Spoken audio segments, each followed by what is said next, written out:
Raise some Cain. You gotta raise some Cain.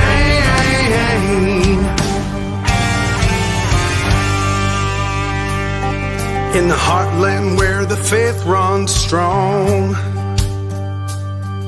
we've seen the shadows growing long.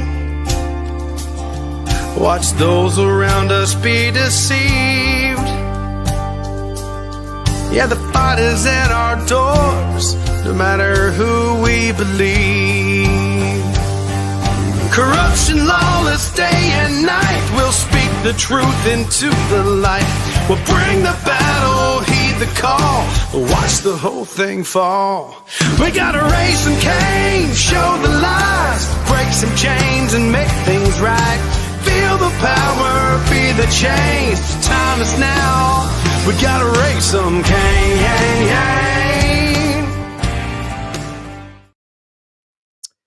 Welcome to the Raising Cain Show. And folks, I'm glad to have you with us tonight. Tonight, we've got a special guest on. We're going to be exposing the disastrous impact of the left's defund the police movement and the radical anti-cop culture that has had a disastrous impact on states like, or cities, I should say, like Minneapolis. From lawlessness in the streets to rising fear in our schools, the American people are fed up, and it's time for change. So joining us tonight is Brad Kohler, a fighter, a patriot, and candidate for governor of Minnesota. He's going to be the one to take on Tampon Tim. So we're looking forward to our discussion tonight. It's going to be a lot of fun. And folks, I've got to run our commercial break right now to get it out of the way so that we don't have any interruptions during our talk. So stick with us, and we will be right back after a short commercial break. Looking forward to talking with all of you tonight, and so make sure that you put your comments in the comments in section so that we can answer your questions. All right. It says, I woke up this morning and looked out the door to a country I don't recognize. They put masks on our face to hide our pain, and there's no fire in most people's eyes. And it's still true today. It's still true today that they've tried to destroy the American spirit. And in some instances, they've done a dadgum good job. But in other instances, they have lit an inferno in some people. And we right now are gathering some of those people that are on freaking fire to save this country.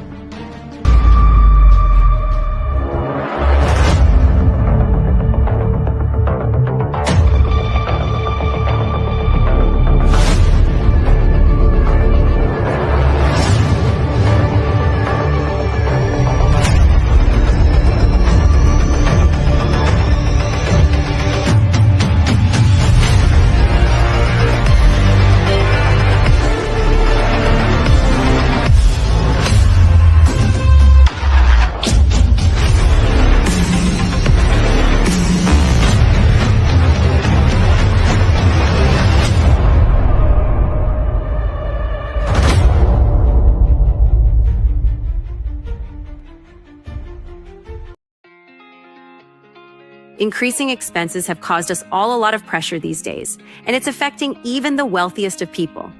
Most have lost their sense of security, stability, and even hope for a strong financial future.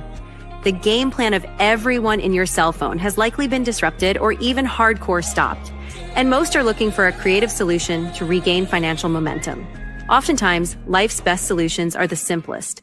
But first, a question. What is something most people think they should own but don't? Crypto, fine art, real estate? Nope. We are talking about real money. The kind kings and queens fought for and large institutions today buy in mass. We're talking about gold and silver, assets that provide confidence in tough financial situations. So the question is, do you own any? If you don't, you're not alone. Most people aren't maximizing the power of precious metals because it's just been too complicated. And even though they see advertisements about gold and silver daily, they don't really know who to trust. That is, until now. The bottom line is that buying gold and silver doesn't have to be complicated or scary. There's a simple, better way to accumulate assets and create financial peace, headache-free. And this very minute, a new community of average people are seeing above average results to the tune of tens of millions in assets over the last few years. This system is tested, it's simple, and it's not an experiment. To date, it's helped more than 80,000 people bring hope back into their lives. It's invitation only. And right now, this new community has accepted a challenge to give away as much free gold this year as possible. Curious? Learn how to get your free gold today. Check out the next step to get the details.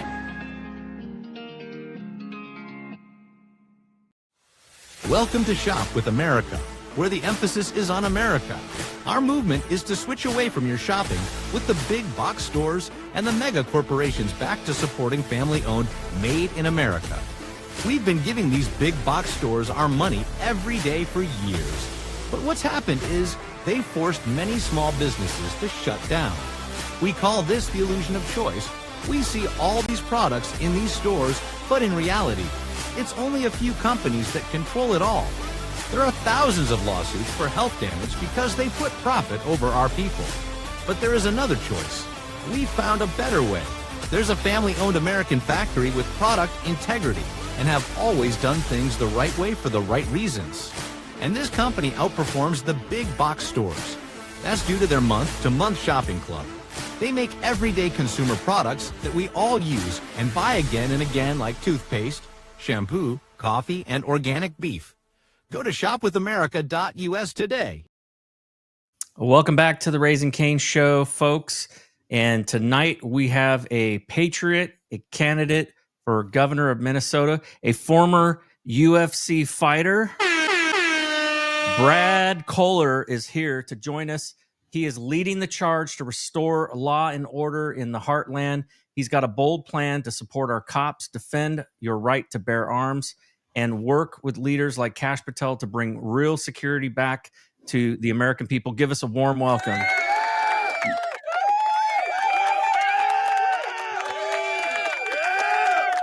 All right. If you guys care about your family's safety, your community's future, and your God-given freedoms, this is the show for you. So, folks, without further ado, Brad, thank you for joining us tonight. Thanks, Nate. It's a pleasure to be here. I appreciate your time and efforts and putting me on the show in such a short notice. I'm ready here. Let's go. So let's, I guess a good way to get started is tell us about yourself and tell us why you decided to put your hat in the race and what's going on in Minneapolis. Yeah, I was a businessman for many years after fighting. I was in the UFC a few times, fought all over the world, won some great championships in some 8-man, 4-man tournaments, and really enjoyed the sport. But as you get older and smarter, if you don't get hit too many times, and so I got into the business world. Ended up inventing my own boxing fitness line, which still is doing very well, and opened up a couple of gyms in 2000 at the end of 2019, and was doing very well with the gyms. And then COVID hit. The things and decisions that were decided by people that we elected to protect us, I just did not feel right. And before that, I've really never involved with politics before because, as a business person, it's one of those emotional topics that people get into that, you may lose a client because the way you like this, party or this religion or what. So I was always one of those neutral guys that try to get along with everybody. And so that was my plan going into business. And it did very well because I do like getting along with everybody.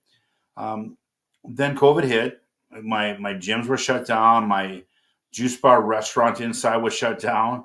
My manufacturing for fitness equipment was shut down. So my entire life was shut down. Nothing was presented to me in any way, shape, or form to compensate me to continue to pay my rent, utilities, even my personal things. So it was very tough. So we had to shut down. I had to go back to work. I been in and out of the restaurant and gym industry for 45 years. So I went back to work at a fast food chain, Arby's, of course, national brand. Friends of mine actually were area directors and welcomed me because I get along good with people, and I'm a good manager and really help mentoring young people. So that went on for a while, and while I was doing this, the time we were getting shut down, I told people in 2020 when this was happening that I am going to run for governor, and I am going to change this in this state because this is some wrong thinking. And then we had the George Floyd riots, and we were ground zero for many destroyed cities because the decision making, once again, by our leadership here failed us. They did not protect and serve. They told the police to actually stand down. If you watch a show by Liz Collins and the Alpha News called The Fall of Minneapolis, you'll see what I'm talking about, the truth about what really happened here in Minneapolis and the lies that were told. The manipulation of the riots and how that was instilled by all of that stuff. I won't get into the whole George Floyd thing because, that whole thing is just, it's very emotional for a lot of people here because some people believe that, this or that, and, the cops were innocent or not innocent. And so, that's one of the things that, I want people to form their own opinion on because, it is America. And my opinion really doesn't matter in this kind of an office. What my opinion matters is what the people of Minnesota will think. And on a lot of platforms, I have to, understand if I'm going to be an elected official, I have got to think for the people, not myself. So the personal stuff kind of gets, all right, well, I'm not going to take my personal issues or thoughts, and use that as leverage to make bad decisions. You know what I'm saying? Mm-hmm. So I didn't wait. I mean, right after this happened, I started looking how do I get into public office. I reached out actually to the DFL. They asked me to leave their Senate district meeting because I was too conservative. So imagine that. So I'm like, okay, well then I reached out to the Republican and the independent parties, and I was welcomed by both, and ended up with the Republican Party. I felt more in alignment with them, although the independents are very conservative as well.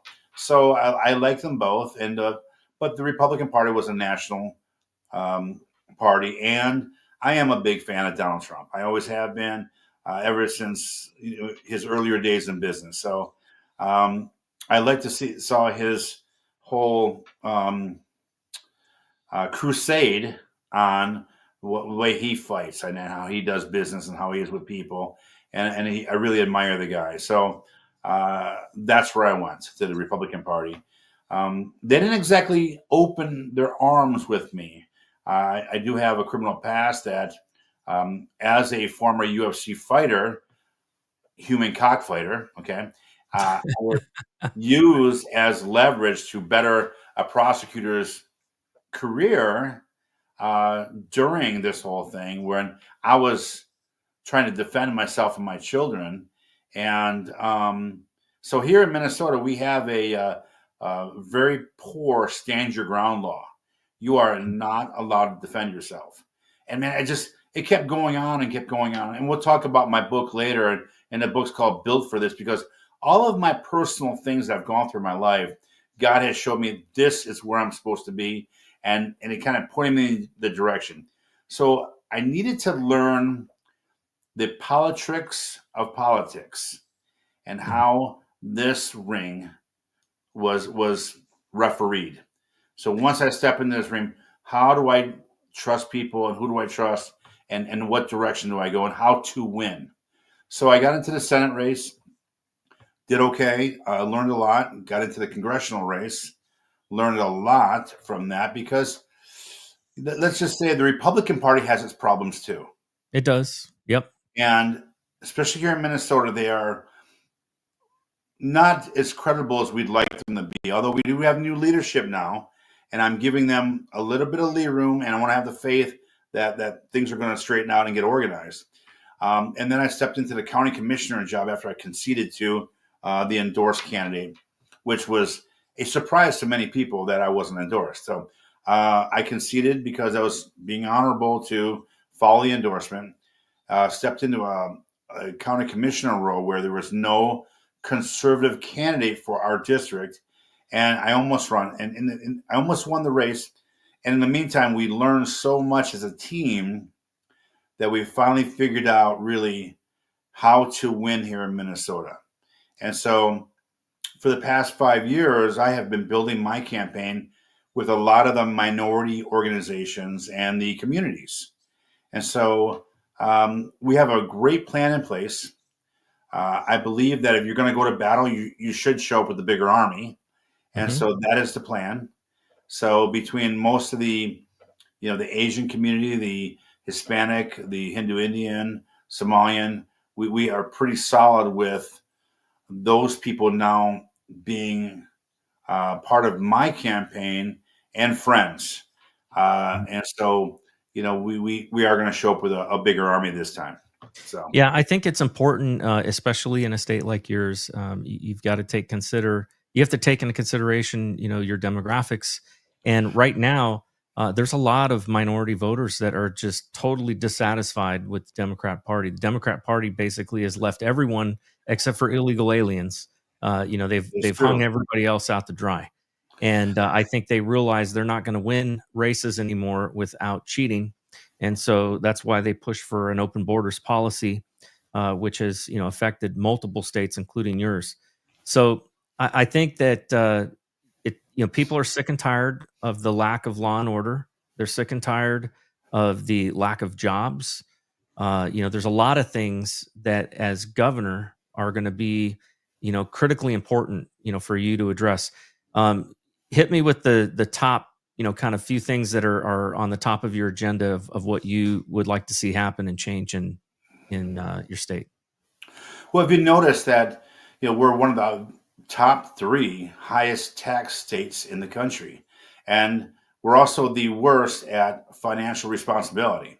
So the fraud here is, of course, I'd like to apologize to everybody, but I don't want to, about the embarrassment government that we have right now. But I don't like to throw mud, because I believe that old saying, you throw mud, you lose ground.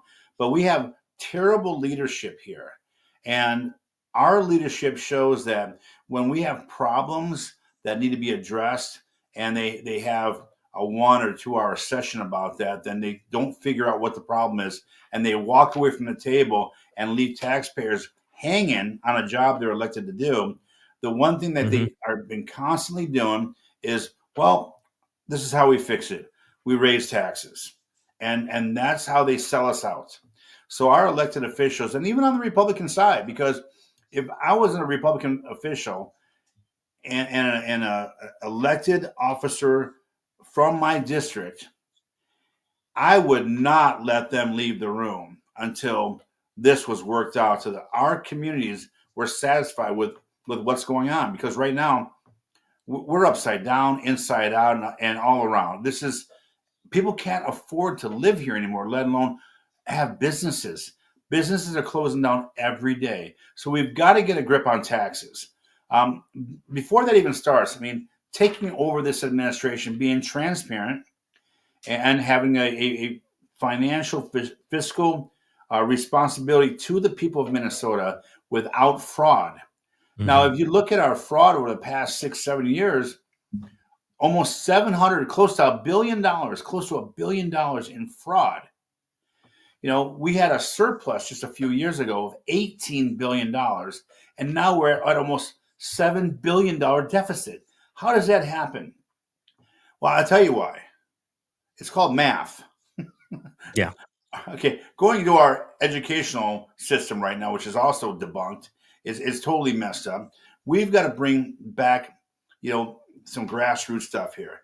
We got to get back to the basics, bring in some business people that actually know how to forecast properly, know that when you go into a deficit, you got to quit spending. So we got to tighten up government. We got to shrink government. They have teachers. There's more administration in schools than there are teachers. There's more people working for the government that work at the Ford plant. It's ridiculous, and nobody works. They work from home. Nothing gets done. You call any office, no one answers. Nothing's getting done, but everybody's getting paid. And so we've got to tighten up our government, tighten up the belts on our government spending. Okay. Let me We've ask got you a low- something Yeah, go on ahead. that note. Trump has instituted Doge to investigate and look into federal agencies and find where fraud, waste, and abuse are happening. They've absolutely done amazing work. I mean, I think everybody, can agree. Anybody that has half a brain can agree that we want to see less fraud, waste, and abuse because ultimately that's our tax dollars. But obviously, this problem is not unique to federal government. It is also happening at state government. As a governor, do you think that it would be wise to create some sort of task force to do kind of a similar thing at the state level and go after, finding fraud and, and waste like that? Well, it's funny you mentioned that. Okay. Now, I love what Donald Trump and the federal government's doing right now, but my goal is to focus on Minnesota and what it needs. And we actually have a Minnesota Department of Fraud. Okay. There you go. I was contacted by one of their board members on my website, and they asked me what thing is I didn't even know they existed. Till this guy reached out to me and said, "What do you think of the Minnesota Department of Fraud?" I had to look it up. I go, "Oh, he's on the board." He was on the board. I go, "Well, I'd like you to tell me, since you're on the board, why aren't you doing your job?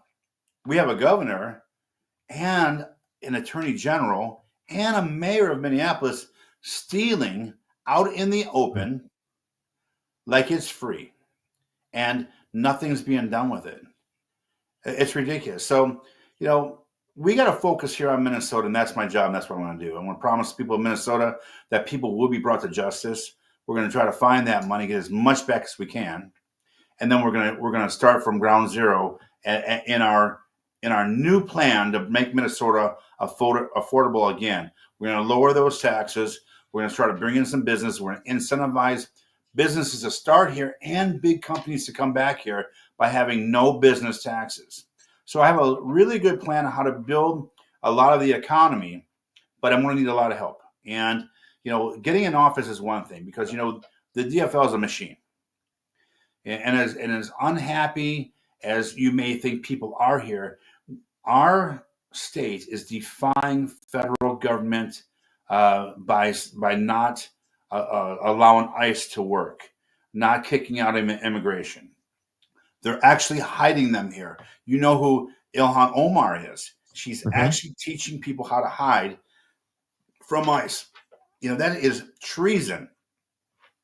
Yet she's still in office. We have a lot of problems here, and we need help. And I think that's happening all over. In fact, I just had a whistleblower reach out to me 2 days ago, and I'm going to refrain from naming the whistleblower because he's asked not to be named, but also the state because I think there's a criminal investigation that's going to need to occur. I'll just say that there's a state, not my state, but another state that somebody reached out to me, and their governor is basically financing or not financing. Their governor is directing government employees to teach illegal aliens how to commit fraud in order to, basically get government funding and things like that illegally. And he's got the evidence. And so I'm going to be probably working on that to hand that over to the right authorities to go after it. But this is the kind of thing that is happening all over the place. And I think the chickens are coming home to roost. I don't think the American people are going to tolerate it much longer. Certainly this administration is not going to. And I think that, we're going to see our states, going through a change of leadership as well. And hopefully we'll get somebody like you in there because we need somebody that is going to look into these things and somebody that's going to bring back law and order. So that's another question that I wanted to ask you about is on the issue of law and order. We've seen what's happened when you don't have it. Right. At the same time, we've also seen abuse by, I'll give you one example that comes to mind was we've seen the, ATF raid gun stores and illegally take possession of, gun registration paperwork and stuff like that. Mhm. We've seen police in some municipalities around the country during COVID that went in and forcibly shut down churches, which is absolutely against the Constitution. Yep. And in fact, they were fining people who were in parking lots, to be able to listen, to a broadcast from the church, and they weren't even around each other, but there was a police, I can't remember where this was at, but one of the police officers was writing tickets to people. That kind of stuff's got to stop. And we've seen total abuse within the FBI. And now you've got a new FBI director, Kash Patel. You've got a new deputy FBI director, Dan Bongino. They are cleaning house. Sure. And, because they understand that we cannot live in a country without law and order, but we also have to have trust in our law enforcement. We have to have faith in those who serve. And so that is why they are working so hard to restore restore that agency back to, its former glory. What do you see are going to be the challenges as governor in doing that with the police? Because you mentioned about the police, basically standing down and allowing, riots in the cities to burn. How do you see as governor your role to restore people's faith in law enforcement and respect for law enforcement? Because it's a balance. Sure. First, let me clarify. They were forced to stand down. That was not what they wanted to do. Okay. And to protect and serve is one of your number one duties to the people that you're elected by. So I like what's going on. I think that communication is important with your leaders. And the problem with all of that is one word, or actually two words. Okay. The problem with the ATF raid and these things going on, some bad bus, some police, it's poor leadership. Mm-hmm. Accountability is not there.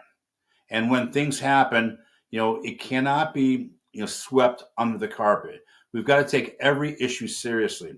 And we got to make sure that the police and the FBI and the ICE and all these officers, maintain the highest standards when it comes to, making legitimate, arrests and raids. That has to come from also local government. Local government here is it's out the window. There's no government here. It's a free for all. And what we got to do is reestablish that and build the trust with the people. First and foremost, make sure that we have no fraud going on. Then make sure that the police are respecting people. But we have to also have somewhat of a war on crime. Mm-hmm. We cannot allow our standards to be lowered here as American citizens. So we have to, step it up a little bit when it comes to when you break the law. We cannot catch and release minors anymore. We got to put a place for. We have to build a place for them that once you're caught carjacking, you're gone. Bye, parents. Yep. You lost your parenting rights. We've got to start setting the example here in Minnesota. We were once a great state and a destination. Now we can't get anybody to visit the Mall of America. Okay, we've lost a lot of stores there too. Yeah. So we got to increase our police force and peace officers. We got to make them feel that they have support and we have their back. And without that, we don't have enough officers working regular shifts or working way more than they should be. A lot of overtime, and we're not incentivizing anyone to want to be a police officer. So in order to bring law and order back to Minnesota, we've got to incentivize people that want to be police officers, which I have a great plan for. We've got to bring law and order to public servants. They've got to stop the fraud. We've got to put money where it's supposed to go to protect and serve. So, yeah. I want to take a moment just to recognize some people in the chat right now. First and foremost, my brother, Campy Stabby. Thanks, Ryan, for joining tonight and for helping to moderate. Folks, I've been, those of you that are watching us on the Foxhole or pill.net, unfortunately, I cannot have that open on the same computer. And so I'm going to have to work something out with that, but it causes my live stream to crash. And so I don't have that open right now, so I can't see your chat questions. However, my brother, Campy Stabby. He should be in both chats. And so if you have a question, you can let him know, and he can, post it in where I can see it. But I want to thank you, Cindy Lou, 55445. Thanks for joining. Harry Legg, Truthful Troll. A lot of you guys are my regulars, and thank you for joining tonight. Also, Norma, thank you for joining. Chaz, and Norma's joining from YouTube, which is awesome because we're starting to see some growth there. And I just want to thank you. We got somebody new on tonight, Michelle Roderick. Thank you so much for joining the show tonight, and I appreciate your comment. And I look forward to to seeing more folks joining the channel. So I want to just thank all of you, and for those of you over in the foxhole, I can't see your name, but also JL. Jazz, also thank you for joining the show. So much that is going on right now in the federal government has a guarantee to impact the states, right?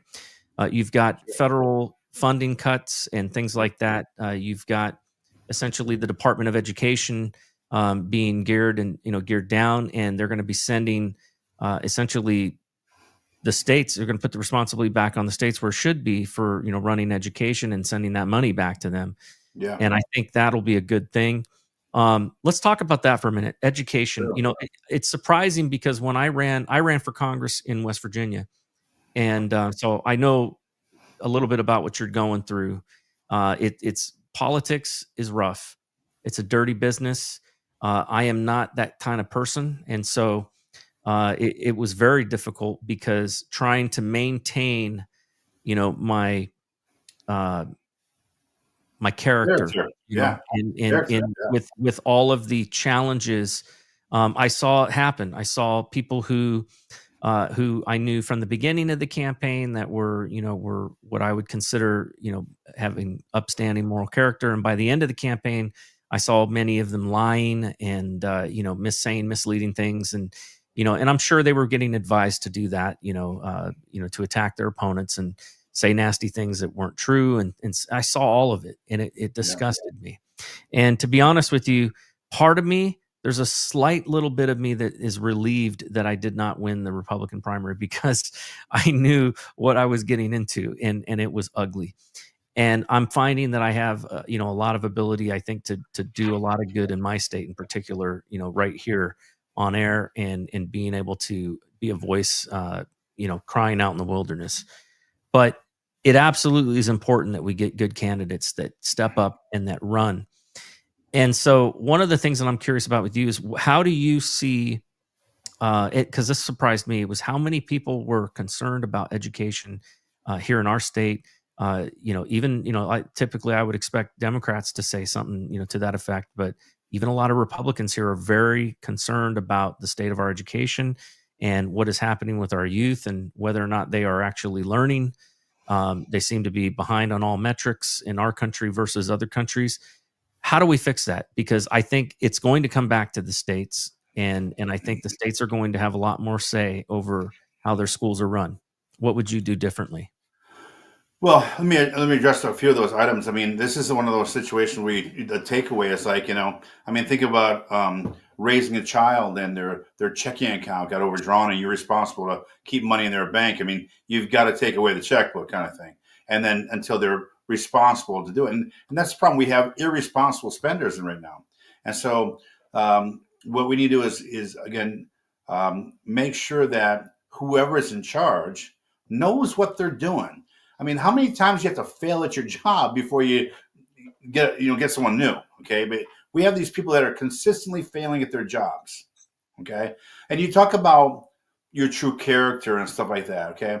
One of the problems that we have with elected officials, okay, or even delegates, if you so to speak, the problem with power is people don't know how to handle it or wield it.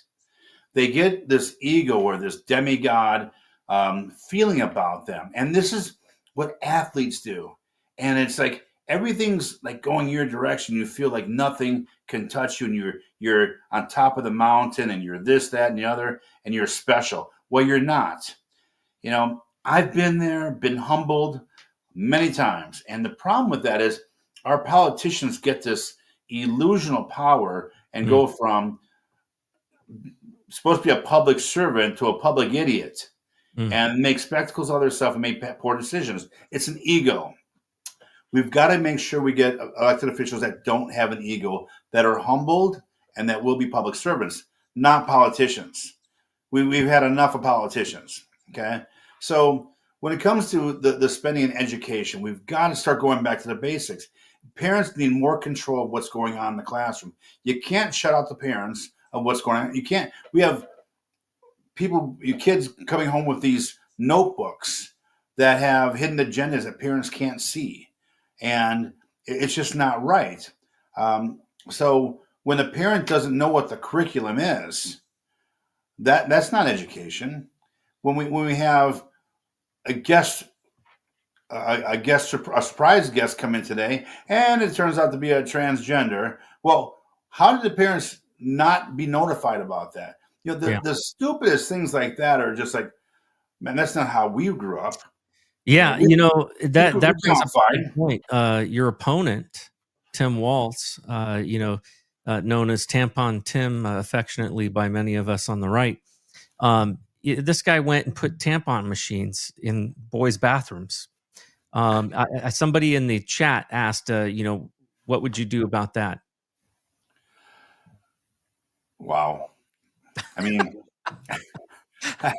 I really am, sometimes get speechless when I have to answer questions of things he did.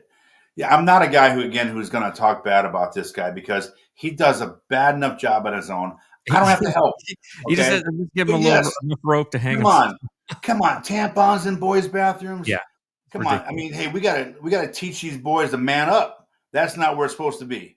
And unfortunately, again, we have poor leadership that say this is acceptable behavior or this is okay. And we're going to be real sensitive to those that may feel this way. Well, the only way they're feeling that way is because they're being manipulated and brainwashed. That's right. You as a gym owner, I'm sure can appreciate this, but I served in the military, and I remember when I went through, basic training, right? I was not in the best shape of my life, and I joined, late in my 20s, and I was starting to get overweight, but they started running me, before I ended up, before my join date, and started having me come out and run with the recruiters.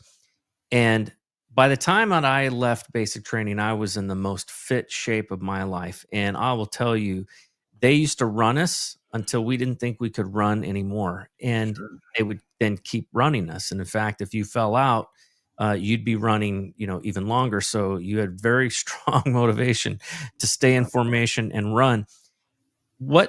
The reason they did that became obvious to me, because what I found is that what stopped me before was my own mind. Once I realized that I could go further and longer and harder than I had ever gone before, it was easy to do it the next time. And so that's what, I think the training in the military is all about. Is they take you, like when we would do calisthenics day, we would do 3 days a week running and 2 days a week calisthenics. And the 2 days that we did calisthenics, we would work out until we had muscle failure. If we didn't reach muscle failure, then they did not see themselves as being successful. And so, like I said, we got fit. And it seemed to me that the whole goal of that was, number one, you hear people talk about, we gotta build up this person's self-esteem and all this nonsense. And I call it nonsense because a really great man once told me something that stuck with me. He said, you can't teach somebody, you can't instill self-confidence in them. It doesn't work that way.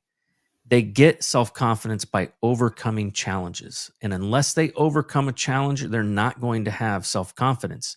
No amount of words that you can say to them is ever going to give them self-confidence. They only get it from when they overcome. And so that's why it's so important to challenge, I think, our youth and to push them. And that's why sports is so important. And I think, even competition is important because it gives a venue for people to achieve and to build that self-confidence when they overcome. Because even if maybe you're not the best, baseball player, or maybe you're not the best soccer player, but when you see your own self improve, it builds your self-confidence. Even if you're not necessarily the number one guy on the team, just being there and in seeing yourself improve, it does build that confidence. And I think that's something we need to bring back into our schools, in order to encourage these young people to actually come out of school with confidence instead of confused about their gender and confused about and hating their country and all of this crap, that this communist disinformation that has been pushed on them. So that's something I think every governor has got to take an active role in ensuring that kind of stuff is, that the bad stuff is being removed from our schools, and the good stuff that has stood through time, that has helped students to become, better students and better people and productive citizens once they graduate. We need to ensure that those things are happening. I agree with you. And, to overcome things and have those questions about your gender, all are instilled by one word that has two meanings. Fear. You can face everything and rise, or face everything and retreat. Now, our liberal teachers, with their agenda, want us to be weaker. Now, you did not get stronger by somebody not yelling at you. Come on, Nate, can you do one more push-up, please? Okay, no, you had somebody driving you, because this is somebody who wanted more for you. Mm-hmm. Someone who wants more for you, or you better from you, or see that you have greatness in you, does not let you let up. And our teachers are so substandard right now. And one of my goals is to recruit the best teachers that inspire. And that's what we need, not these lackeys that let you fall behind. And that's what we have, a bunch of lackeys. Yeah. Well, I'm glad to hear that. One of the things that I want to get to some questions that are in the chat here. Sure. Let's see here. There was a question about what's your slogan? Was one person asked your campaign slogan. Let's make Minnesota affordable again. All right, that's a good one. I think everybody understands that, and definitely, that's one of the problems that we see right now in the country is that inflation is at an all-time high because of the way that our government has just been printing money and outsourcing all of these jobs overseas, and it is absolutely driven our country in a very bad situation. Now, another question here, and this is interesting. Let me get your thoughts on this one. Yeah. So what's your opinion on police working with the feds? Well, I think if you have a goal that you want to accomplish, you should not turn away any help at all. I think that, if there's a joint effort for a mutual goal that will benefit our communities, of course we should use that. I mean, why turn down help? Every police force is short-staffed. Bringing in help would only help the situation. But, we still have to run this as a state. The federal government coming in and helping out and FBI, that's great. But we still have to, be an independent state and take care of our people here in Minnesota. That's right. Now, speaking of your people in Minnesota, let's talk about that for a minute. One problem that has been happening all around the country has been illegal immigration. You've got people who are, look, many of these people came to this country because they were misled by the previous administration into thinking that they could come here illegally and that they were going to be able to, be successful. And the fact is a lot of those people are not bad people, but they have committed a crime and they cannot stay. And the current administration is righting a wrong that has taken place over the last 4 years. There have been, ICE, of course, has been going around, and their main focus has been on the really bad guys, the criminals, the gang members. And you've got some states and some cities that have enacted,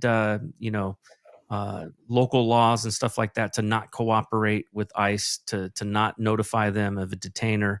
Sanctuary. Yeah, and sanctuary policies. What are your thoughts on that? And what would you do as governor to address those issues in your state? Well, we'd eliminate sanctuary state right from. There won't be a backyard that'll have sanctuary, let alone a county or the state. We need to inform the people that they may be here on good intentions, that we will work with them if they come forward, but we will hunt you down. We will take you back to where you belong, or send you back to where you belong. You will be evicted from our state, okay? But if you come in peacefully and talk to us, and we can figure out, because I'll be honest with you, it's a sad situation. As a restaurant owner, I have people coming in all the time, and I can see they're good people, but they have fake IDs. They want to work and just be an American citizen. That's what sucks. I am boots on the ground with that, and I see that firsthand, and that's what sucks, because I need employees. They want to work. I can't hire them. That's the problem we have right now. So we need to bridge that gap somehow. Now, as a governor, it would be my call.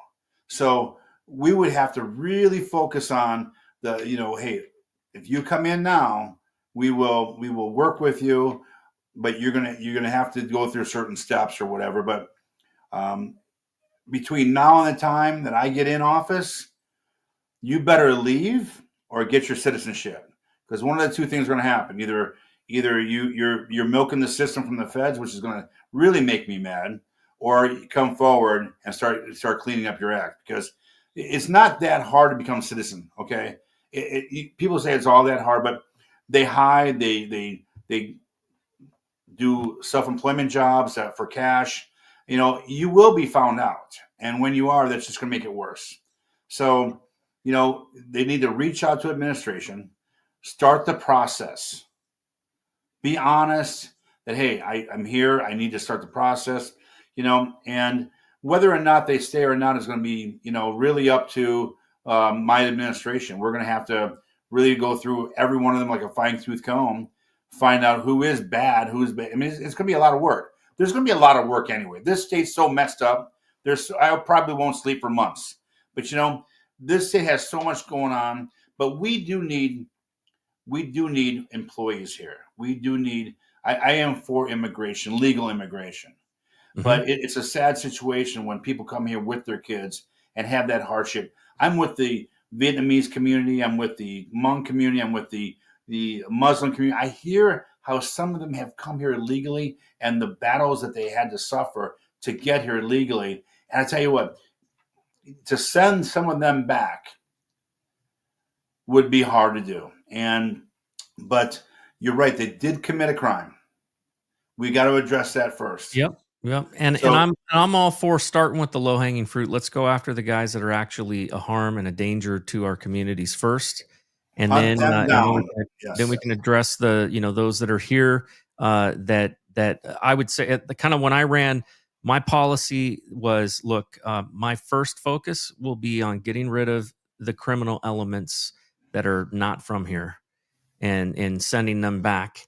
The next group of people would be going after those that are a drain on our system, that are non-productive, that are basically on welfare. We don't want to be paying for that. And then once we've addressed those two, then we can start, dealing with the people who are productive, but they came here illegally, and it may require them to exit, the country and come back through, pay a fine, and go through a process of screening and vetting to make sure that, that they're not criminals or that they're not on assistance. And then they get to the back of the line. In other words, they can't just jump ahead and become citizens. They're going to be on a green card for a longer period of time because they didn't come here, the right way to begin with. And well, I'll tell you, Nate, that's how I was dealing with it. I look at it like that too, but they have a debt to us. They are already in debt to us. So throwing them back over the wall, that's wasted money. Having them come back, documenting these people, one thing, but how are we ever going to get a fine paid if they leave? How are we ever going to make them work that money off that was given to them if they leave? That's a lot of taxpayer money that I'd like to get back somehow. Again, I haven't totally isolated that to where we have a perfect plan about that, but you're right. We got to get the low-hanging fruit, the criminals first. Yeah. And my war on crime, drugs, and human trafficking will be very aggressive. Let's talk about drugs. Fentanyl, massive killer. Over 100,000 American citizens killed by it every year. As far as I'm concerned, when we see, the government focusing on ridiculous things like shootings, you don't have, the number of seriously, the number one killer. If you removed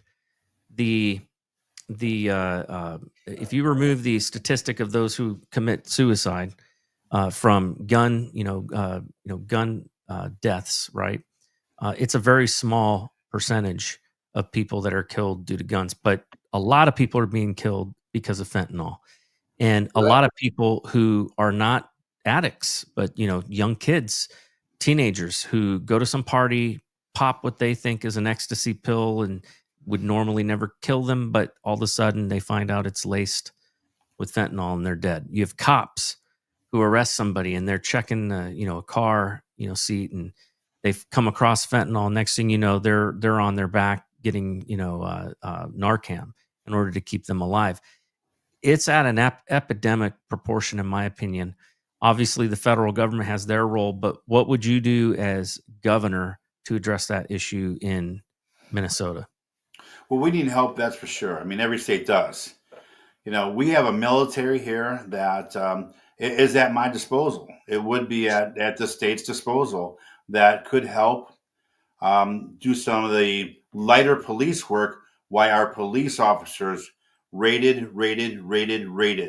and until all the drugs are off the street. I mean, I would do almost a commission for every time you raid a house with drugs. I mean, we've got to really incentivize our police officers to, we've got to attack this. But we do need more numbers. Having, the Army or National Guard police is not like what anyone wants to do, but they are disposal for the safety and security of our people. Are they not? Foreign and domestic, right? Yep.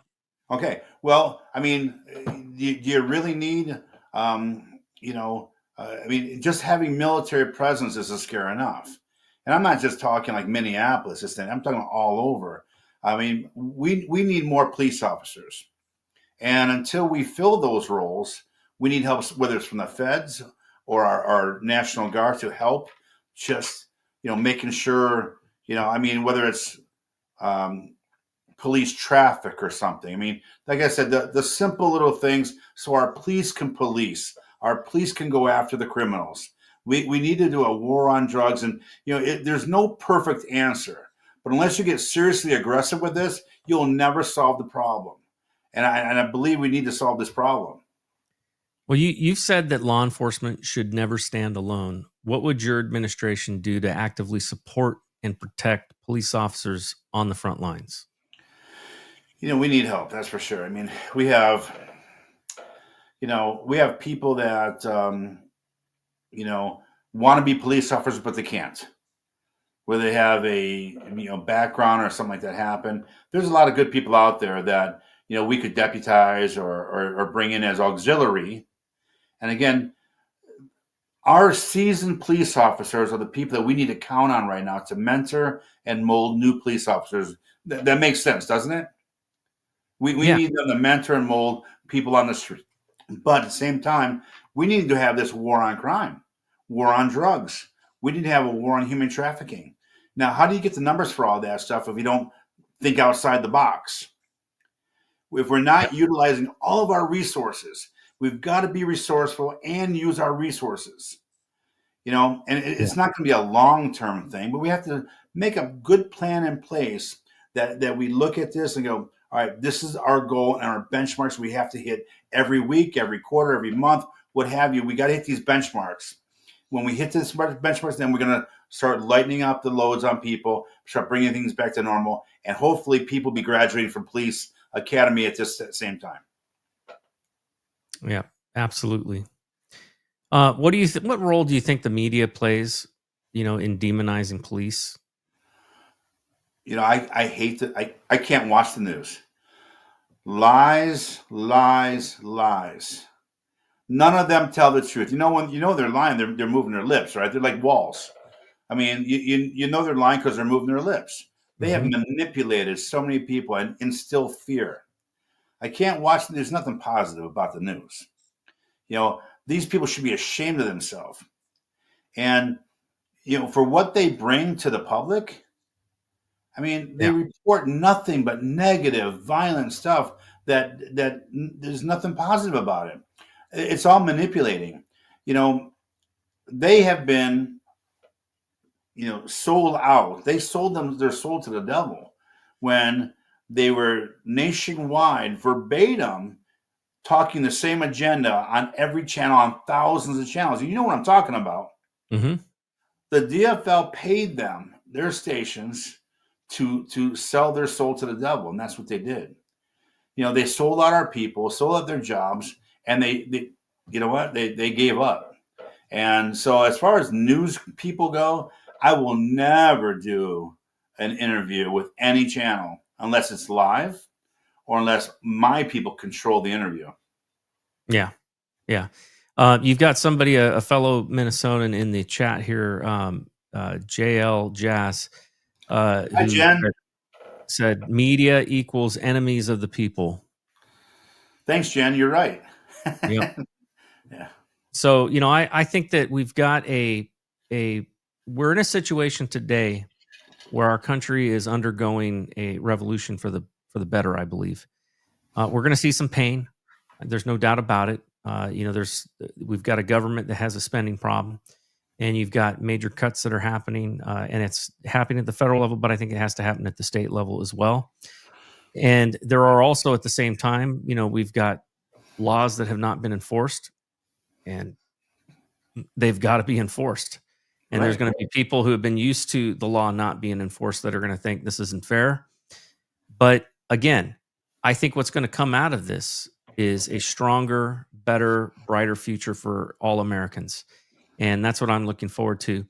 I want to wrap things up. And so I always like to ask people that I have on the show, we've talked about a lot of different issues, but what do you want people to take away from our conversation? Because people have short attention spans. So if you were to tell people what you want them to not forget out of this conversation, what would that be? We have a state, like many states, in dire need. And we don't have a very strong Republican presence in our party here. And it's not that they're bad people or they're it's just not a very strong one. And they certainly don't have the money for backing. So, I'm asking for support and looking for people that see what I'm up against. You see the guy that has been on stage nationally and internationally, making a fool out of us here. Great conservatives in Minnesota. I'm going to tell you right now, Minnesota is like, one of the best states. Unfortunately, people think it's blue, and it's really not blue. We've been scandaled, swindled, lied to, manipulated, and we need help to make sure that doesn't happen again. So, my goal here is to, of course, turn it around, bring it back to a state that the rest of the country will also be proud of, a destination that you'll want to come and visit us again and see the great state of Minnesota and its 10,000 lakes. Okay. And so I ask for your support. My website is bradkohler.com.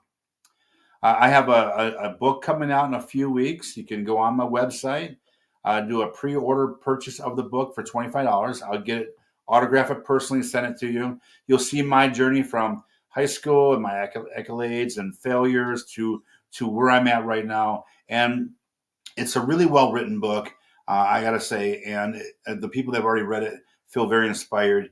And that's what I want to do here is inspire people here in Minnesota that we can turn this around.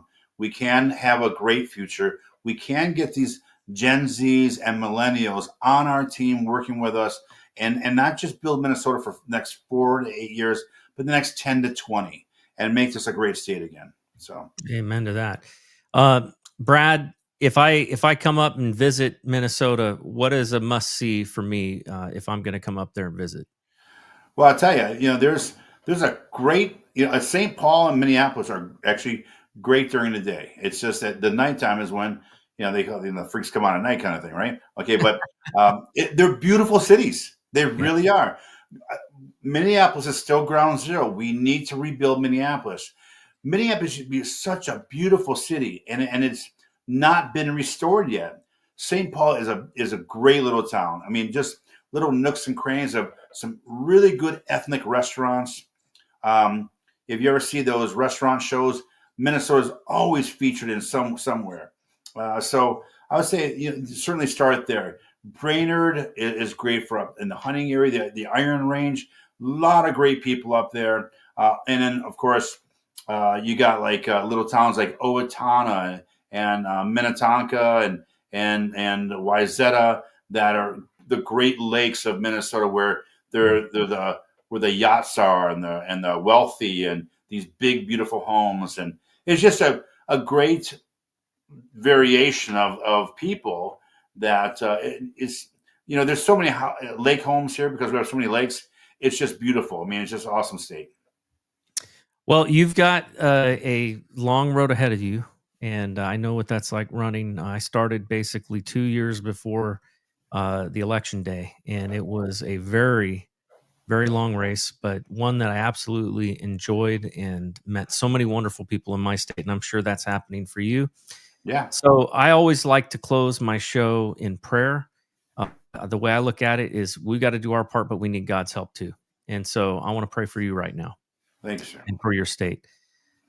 Heavenly Father, Lord, I just pray for Brad Kohler. I pray, Lord, that you would bless his campaign, that you would help him to continue to be an upstanding man that honors you in everything that he does and says. And I pray, God, that you would guide and direct his footsteps.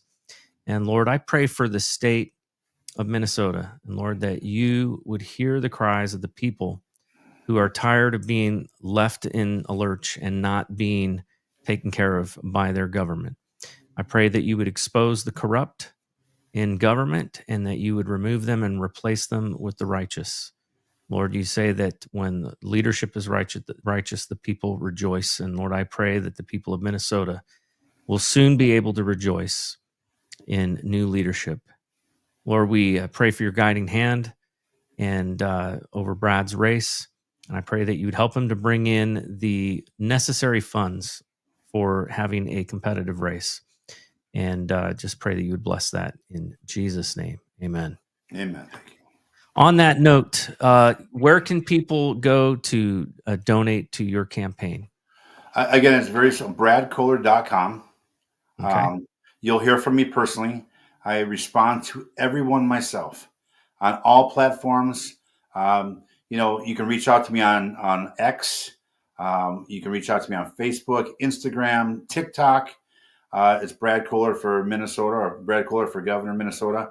And again, my website is bradkohler.com.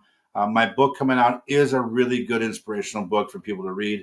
I think that would be great if you purchase a book and help my campaign. I really appreciate that as well. Reach out to me. Email me directly from my website. I'd love to answer any questions. Well, I hope that people are inspired by your story. Folks, we need good people to run for office. The fact is that all too often we don't, and at every level, not just at governor, not just for Congress, but also we need people that are going to run for school board. We need people that are going to run for county row officer or county commissioners. We need good people at every level of government. And so I'm asking all of you that are listening to, at a minimum, pray about it and consider it. Because if we don't get good people to run in these races, then we're left with what we got. And oftentimes that's not good enough. With that, I want everybody to have a wonderful evening and the rest of your weekend. God bless you. God bless Minnesota. And God bless America. Have a great night. Thank you. raise some Cain. You gotta raise some Cain.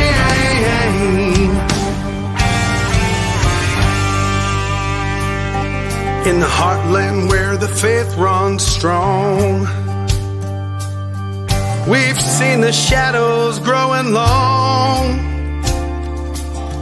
Watch those around us be deceived. Yeah, the fight is at our doors, no matter who we believe. Corruption, lawless, day and night, we'll speak the truth into the light.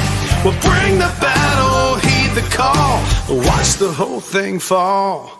We gotta raise some Cain, show the lies, break some chains and make things right. Feel the power, be the change, time is now. We gotta raise some Cain.